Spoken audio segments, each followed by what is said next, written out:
What do pirate mountain bikers use on their bikes? XTR. Yes, the new XTR is here, Shimano. I've just announced it. On its way. Is it 12 speed? Of course it is. Shimano really had no choice but to go to 12 speed after the Eagle landed with a massive range with a 1x drivetrain. But there is going to be an 11 speed XTR version as well, which we'll talk about a little bit more later. So Mick, tell us the numbers. The big one is that the 12 speed is 10 to 51. 51? Cop that. And there's also going to be a tighter 10 to 45 tooth spread. So, how did they fit a 10 tooth onto the FREEHUB? Well, Shimano have an entirely new FREEHUB standard called Microspline. Yes, another standard, but don't freak out, it's Shimano. It's going to be everywhere, including on aftermarket and original hubs. DT Swiss have already signed on for making hubs with Microspline, apparently. So, another new standard, but nothing to worry about. Another new standard. Speaking of the hubs, Mick, what about this SCYLENCE thing?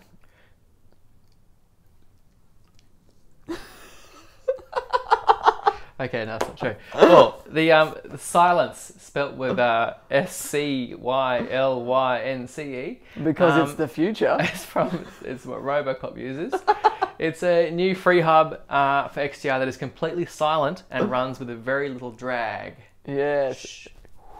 And there are still a race and a trail version of XTR. Yes, that's right. Although it's no longer called the trail version, it's called Enduro. So there are race and Enduro versions of XTR. Now the Enduro cranks are about 20 grams heavier, but they're stiffer. Speaking of the cranks, both the race and the Enduro cranks use direct mount rings as well. And if you're crazy, you can take the single off and put a double on there too. Crazy. Hey, people love doubles. Yes, people love doubles. There are two versions of the brakes as well. The Enduro brakes are 4-piston and they have a servo wave lever, whereas the race brakes are a 2-piston design and they have just a super nice, lightweight, simple lever. In terms of the brakes as well, there are new rotors, which are meant to run about 20 degrees cooler, which is very cool. Mick, Di2. Oh, well, we have no idea what's going on with Di2, but there is no XTR Di2 in this release. It's all mechanical. Wow, that is a bit of a surprise. We have, yeah, wonder what they're up to. They're either going to be doing something very cool with it, I'm thinking wireless, or they're abandoning it. Or keeping it with XT, Yeah. or... They're introducing 12 speed, but there is still 11 speed. What's that?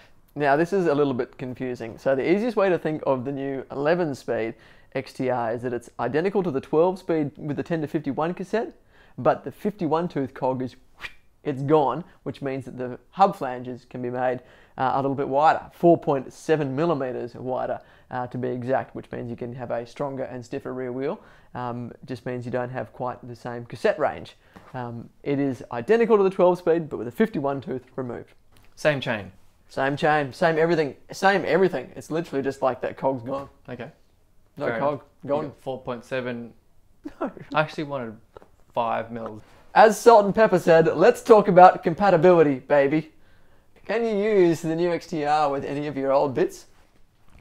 No, well, I guess XTR this year they've completely gone pretty hard on it. So they've revamped the whole system, and there's no half-assed things to make things compatible. It is all completely non-compatible with anything previous. It's a complete system, front to back, from the new XTR only, full group set or none. True to Shimano's form, they are all very much about the efficiency of the things and the high-end engineering. There's got to be something else around this drivetrain. Yeah, that's right.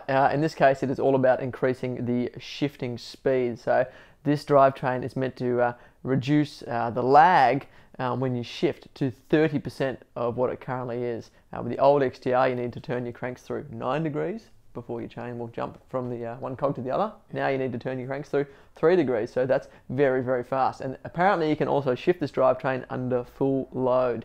There's no need to back off your pedal stroke, which is great if you're a complete hack like me.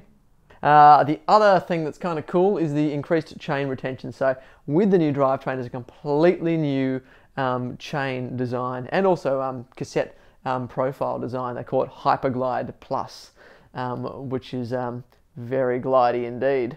It's apparently got a far greater contact between the chainring tooth and the chain itself, so you can get better chain security. Great. So Mick, When is XTR going to be here? A fair way off, unfortunately. September, they say, which seems a little way off it now, but... Yeah, I'd hate to have a whole bunch of old XTR stuff I had to sell right now. Do you want to buy my XTR 8-speed? How many clicks has it got? 8.